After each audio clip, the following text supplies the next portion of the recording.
My parents sued me for $500,000, claiming they bankrolled my business. When I appeared in court with proof, their lawyer lost color. Mom was crying. Dad started accusing her, and the judge banged the gavel 3 times. The county deputy caught me right outside my office door on a Tuesday morning at exactly 9:47, me standing there half awake with a cup of coffee in one hand and an envelope in the other before I even realized what was happening.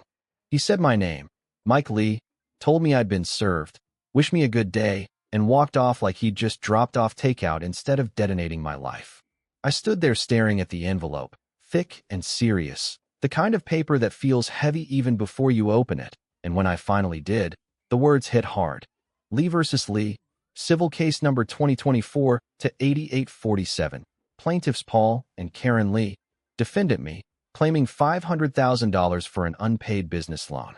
$500,000, spelled out clear as day, my own parents suing me over money they never gave me. My hands started shaking as I read it again. The same sentences, the same ridiculous number, saying they provided substantial financial support to my business between 2022 and 2024, that there was a verbal agreement, no written contract, and that I'd refused to repay them despite repeated requests, which was wild because they'd never asked me for a single cent, and I'd built my company off $3,500 in freelance savings and nothing else. I went back inside, sat down at my desk, and just stared at the papers until Tom looked up from his computer and asked if I was okay. And when I told him my parents were suing me, he thought I was joking until I slid the documents over and watched his face shift from confusion to anger to something like worry. He said it was insane and reminded me they'd never given me money, and I told him I knew, which only made the question louder. So I pulled out my phone and called the one person who might explain it.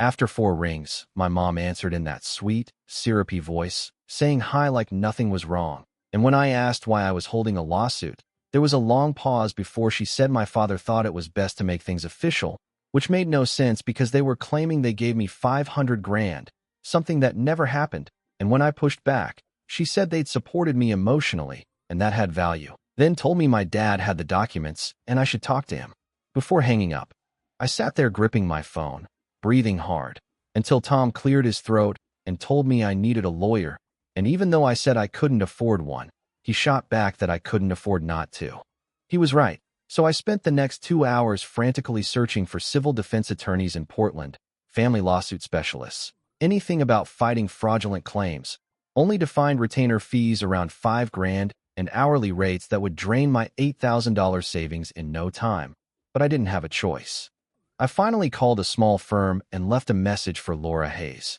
And when she called back half an hour later, she asked me to explain everything, listen without interrupting, then told me to bring all my bank statements and records to her office the next morning at 10 so we could see what we were dealing with, which somehow made the water feel a little less deep. That night, I didn't sleep, just lay there staring at the ceiling, my thoughts looping until I got up at 2 in the morning, made coffee, opened my laptop, and went line by line through 2 years of bank statements, highlighting every deposit from freelance clients and contracts, and finding not a single dollar from my parents. Out of morbid curiosity, I checked their Facebook and saw a post from 3 days earlier showing off new furniture with a caption about being proud of the family and grateful for everything they'd built together, followed by relatives praising them as generous parents, which made me laugh in this hollow, bitter way, especially when I found an older post bragging about how well my business was doing and how proud they were to support their son's dreams. That word, support, kept showing up, and it hit me they'd been laying groundwork, shaping a story, because this wasn't sudden. I even found an old Instagram post of my own from July 2023, a photo of my first big client check for $4,200 with the caption, "Finally making real money. Thanks, fam," which I'd meant sarcastically after my dad said he was proud for once, but reading it now looked like proof I'd thanked them for financial help. So I screenshot it knowing they'd use it and went back to bed without sleeping at all. The next morning at 10 sharp, I sat in Laura Hayes' small third-floor office,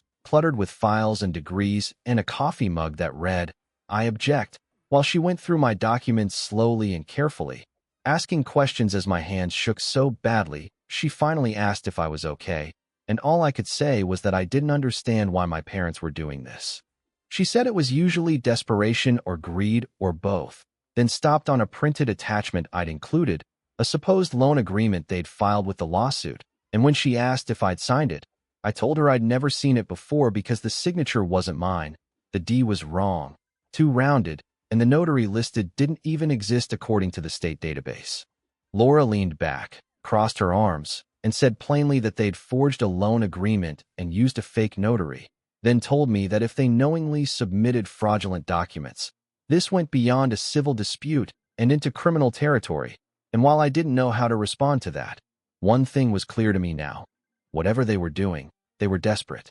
People who get desperate tend to slip up, and Laura said that was something we could absolutely work with as she began laying out a plan that involved discovery, depositions, and sworn statements, then asked if I had anyone who could back up the fact that I'd built the business on my own, and I told her about my partner Tom, my first real client Eric Nolan, and my accountant, which she said was exactly what we'd need because this wasn't going to be quick, and we were probably looking at 4 months to trial, maybe more. When I asked how much this was all going to cost, she paused and looked me straight in the eye before telling me her retainer was $5,000. But if my parents really had submitted forged documents, there was a chance the court could make them pay my legal fees, though she couldn't promise that, which meant I had to pay now and maybe get it back later. And as much as that number hurt, I didn't have another option, so I agreed, shook her hand, signed the paperwork, wrote the check, and walked out feeling both lighter and heavier at the same time. Back at the office, Tom was waiting and asked what she'd said, and when I told him she thought we could win but it would drag on for months, he just nodded and didn't push, and we went back to work because a dental clinic campaign still had a deadline and didn't care that my life was imploding, even though my hands were still shaking.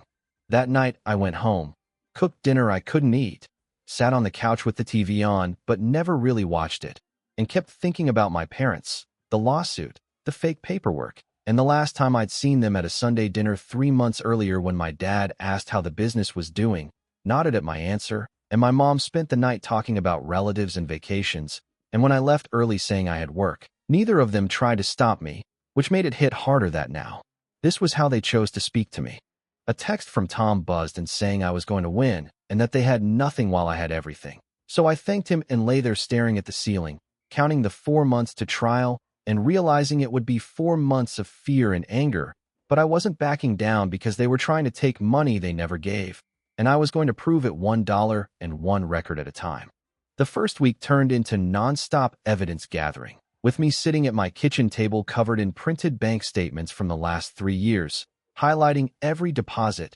tagging every source, building a clean timeline of freelance work and small contracts, invoice by invoice, and still finding not a single deposit from either of my parents, then photographing everything, uploading it to a shared folder, and sending it to Laura, who replied almost immediately telling me this was solid, and to keep going. Next came the business formation paperwork, my LLC filing, license, tax returns, and revenue numbers showing $180,000 the first year and $260,000 the second, with profits clearly accounted for, all of it traceable and clean.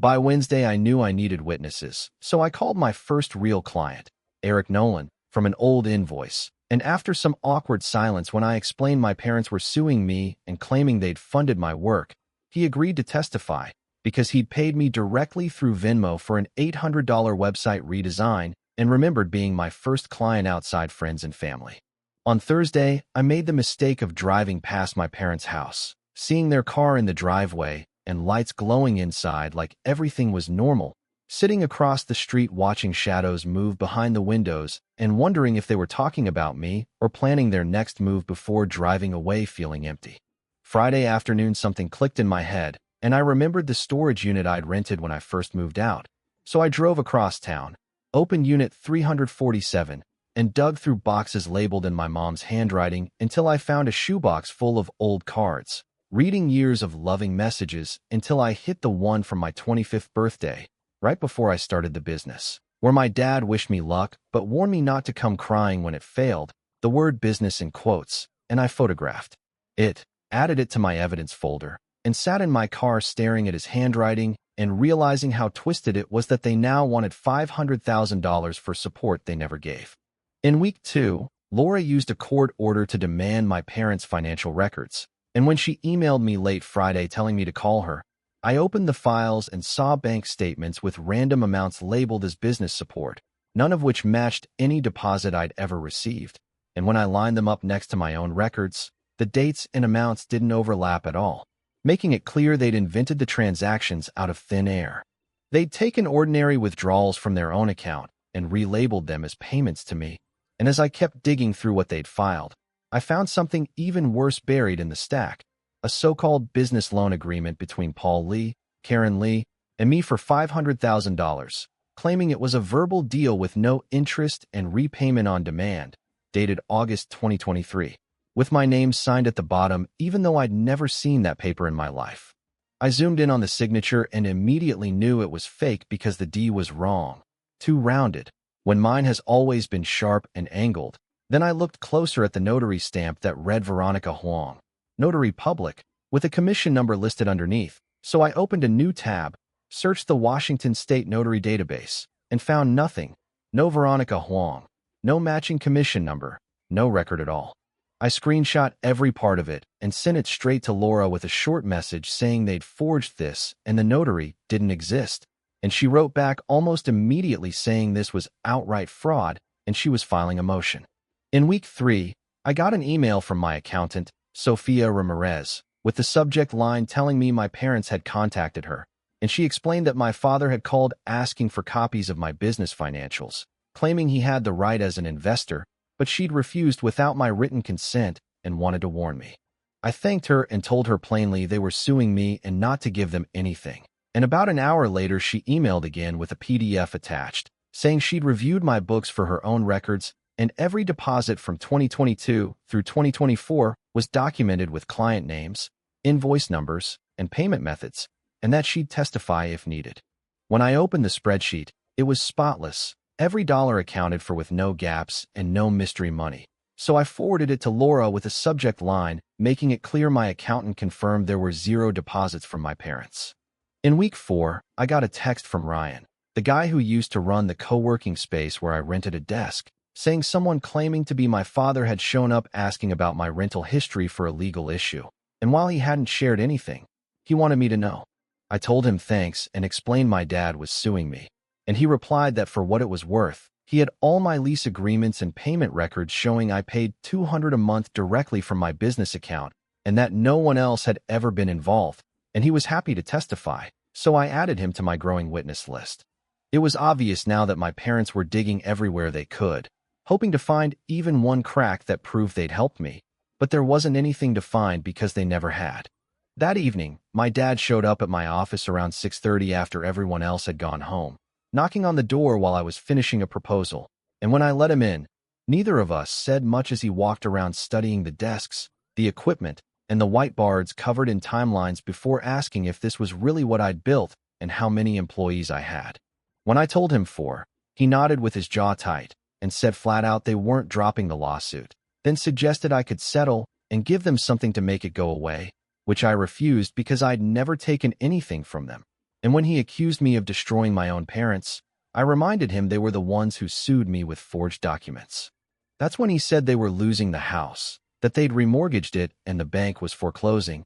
and they needed the money or they'd lose everything. And it hit me that they'd literally gambled their home on winning a fake lawsuit against their own son. But I still told him it wasn't my problem because right now they weren't my parents, they were just people suing me. As he turned to leave, he stopped and said my mom cried every night and thought they'd made a mistake, but he'd told her they were too far in to back out now. And when he said I could still drop the lawsuit, I told him they should have thought about that before betting their house on a lie, and he walked out without another word. I sat there staring at the door, realizing they were cornered and desperate, which only made them more dangerous. In week 5, I threw myself into work because I had to, finishing a new landing page for the dental office, scheduling a month of social media for the yoga studio, and renewing a gym chain contract that added another $2,000 a month, pushing my revenue that month to $23,000, the best I'd ever had, even though it didn't feel like a win so much as survival. Emma noticed and told me I was working until I forgot I was human, and while I brushed it off, I knew she was right, because work was the only thing I could still control. By week 6, Tom told me my parents had started calling around to old clients asking about payment history, and whether I'd ever mentioned family support. And even though those clients told them to back off, it was clear my parents were trying to build something. So I drafted a short, professional email to every client I'd ever worked with, letting them know my parents were pursuing a legal matter and might reach out, that they weren't obligated to respond, and thanking them for their trust. The replies came fast and supportive, with people offering to vouch for me and reminding me I wasn't alone, and for the first time in weeks, that actually sank in. That Saturday, I got in my car and drove with no destination, just highway and trees, until I stopped at a small diner a couple hours out, ordered coffee and pancakes, and sat by the window watching cars go by while thinking about my dad standing in my office and the look on his face when he said they were losing the house. Part of me felt guilty, like maybe I should just hand them some money and make all of this stop. But the louder part of me knew that would solve nothing because they'd already crossed lines by lying, forging paperwork, and twisting my own social media against me. And this wasn't really about cash anymore. It was about who got to control the truth, and I wasn't surrendering that. I drove home and got back around 8, and my apartment felt unusually quiet as I made dinner and opened my laptop to review my evidence folder again, going through bank statements, invoices, the birthday card, the forged loan agreement, the fake notary, Maria's spreadsheet, Thomas's lease records, and Marcus's Venmo receipt, all clean, organized, and ready, with trial only 10 weeks away and me feeling as ready as I ever would. Wade started the questioning by confirming my name, age, business details, and how I funded the company, and I told him it came from $3,500 in savings. And when he asked if my parents ever provided financial support, I said no. Then he slid the forged loan agreement across the table and asked if the signature was mine. And I pointed out the wrong D before pulling up the state notary database on my phone to show there was no Veronica Huang listed. He moved on to a highlighted bank deposit from August 2023 and asked me to explain it. So I opened Venmo, showed it was from Jake for office supply reimbursement, and matched it with a Staples receipt for $187.32, which made his jaw tighten. And then he brought out the Instagram screenshot from July 2023 with the caption thanking my family, which made my stomach drop, but I explained it was sarcasm after my dad had said he was proud for the first time, and Sarah objected, saying social media context wasn't evidence, and Wade noted it and kept going. After 2 hours of questions, I had answers for everything, and by noon he was circling back, so Sarah ended it. And in the hallway she told me I'd done great even though it didn't feel that way. 15 minutes later, she questioned my mom, asking when she'd given me money, and after vague answers and hesitation over dates, Sarah pulled out the birthday card with my dad's handwriting and the line telling me not to come crying when the business failed, asking why he'd write that if they were funding me, which made my mom break down crying and forced a break. As I walked toward the elevator, my mom stopped me in the parking area with tears streaming, begging me to give them $200,000 because they were losing the house. And I told her they'd sued me for money they never gave, that their desperation wasn't my responsibility, and stepped into the elevator as the doors closed. That night, I couldn't focus on work at all, so I shut the laptop and went for a run for the first time in months, letting 3 miles turn into 5 as my legs and lungs burned in a way that felt better than sitting through depositions. And when I got home, I showered and cooked a real meal, garlic chicken with rice and broccoli, eating slowly, without a phone or screen for once. Week 8 started quietly with the gym chain expanding their contract to 2 more locations, and after signing the paperwork, I got back to work until Jake came in and pointed out how tired I looked, finally sitting down with me and suggesting lunch, real lunch. And for an hour at the Thai place, we talked about sports, movies, and dumb clients instead of lawsuits. And for the first time in weeks, I felt human again. In week 9, I drove past my parents' house and saw the foreclosure sign updated to 30 days. Watched them packing boxes through the window, took a photo of the sign for my records, and drove away feeling empty rather than relieved or guilty. That night, I sat on my couch staring at the wall, thinking about my mom crying and the lies they'd told. And when Sarah texted asking how I was holding up, I didn't know how to answer. By week 10, I wasn't sleeping, waking at 2, then 3, then giving up and making coffee before heading to the office by 5. Working alone in the glow of my laptop until Emma showed up with a breakfast burrito and told me I looked awful, which I knew was true. That weekend, Jake forced me out of the city for a hike, telling me I needed to burn off anxiety, And after complaining the whole way up, we sat on a rock overlooking the valley while he reminded me I was going to win. And when I admitted I still felt like I was drowning, he said it was because they were still my parents, and no matter how wrong they were, that still messes you up, and he was right. We sat there quietly for a long time, and in week 11, Sarah scheduled mock trial prep. Saturday morning, I was back in Laura Hayes' office, and she brought in another attorney to play Wade's part, grilling me for 3 straight hours with the same questions from every angle, asking if my parents ever gave me money, not even once, how I funded the business, where the bank statements were,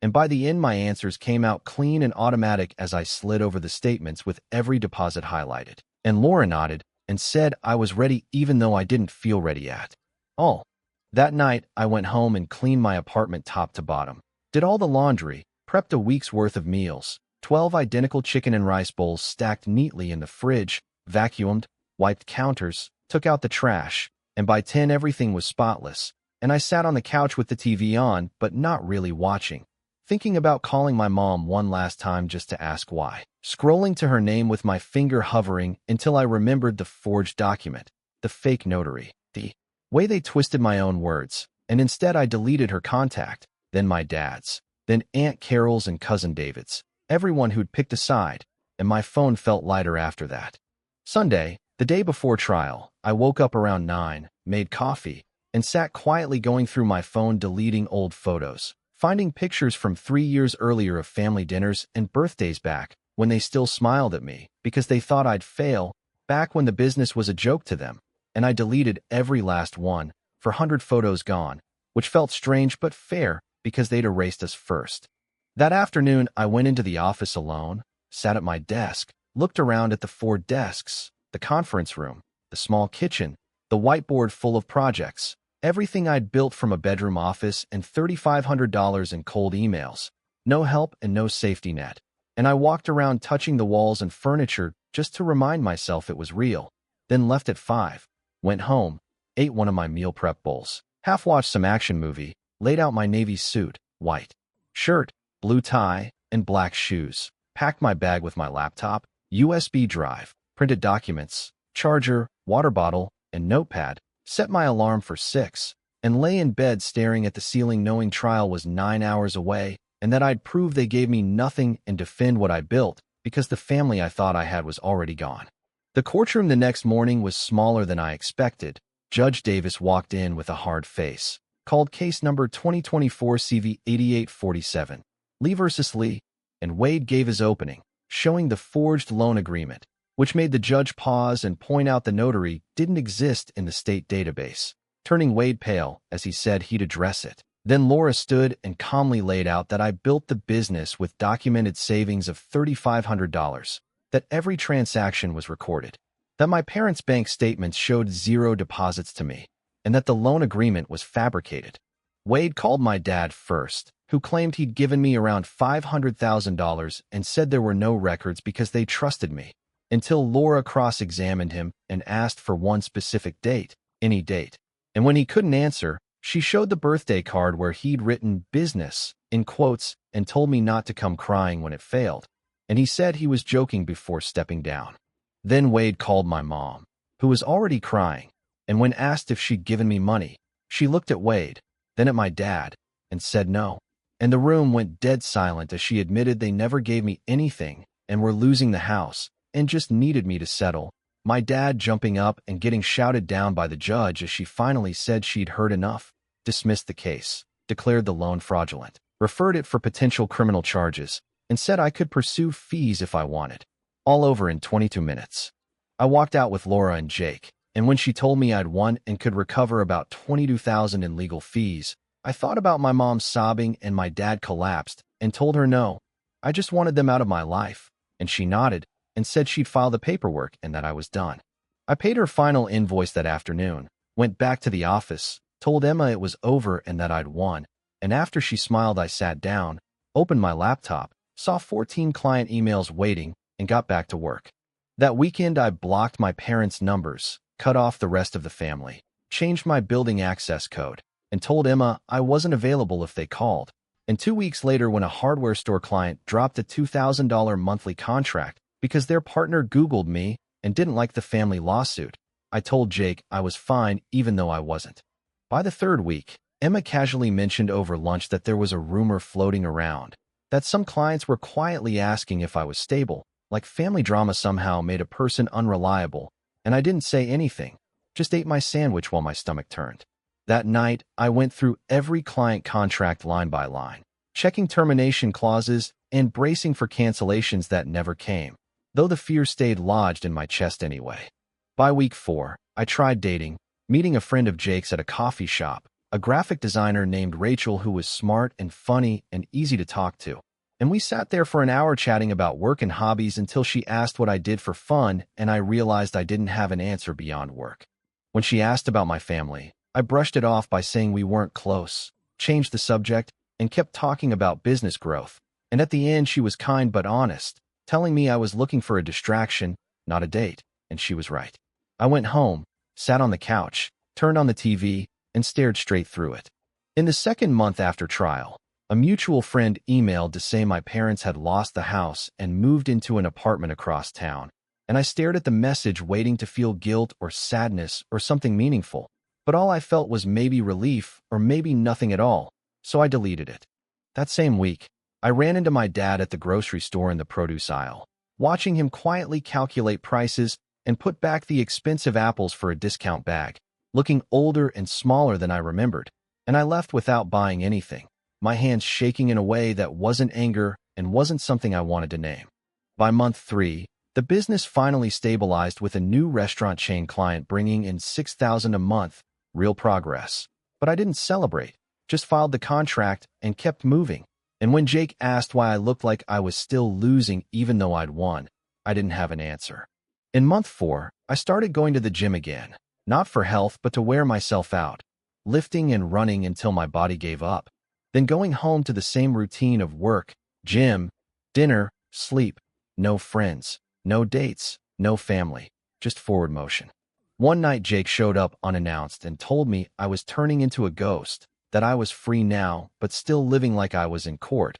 and when I admitted I didn't know how to stop, he asked what I actually wanted, not what I was running from, and I realized I'd spent months proving my worth and winning only to feel empty afterward. In month 5, I finally did something different and signed up for a woodworking class at the community center, feeling awkward and clueless at first, but ending up with a cutting board I'd sanded and finished myself, and when I used it to make dinner, I felt proud in a quiet, unfamiliar way.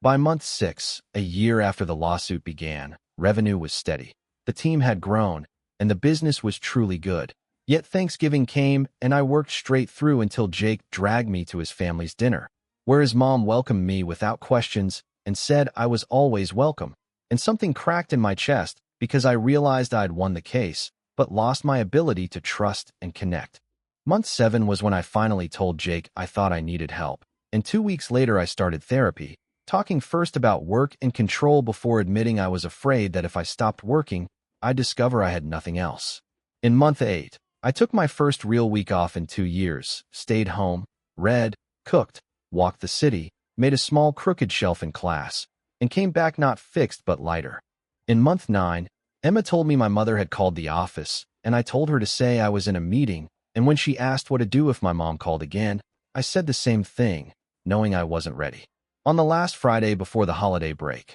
I sat alone in the quiet office, looked at photos of woodworking projects, team dinners, and Jake's Thanksgiving, locked up, went home, and ignored a text from my dad that I couldn't answer yet, turning off my phone and letting it sit.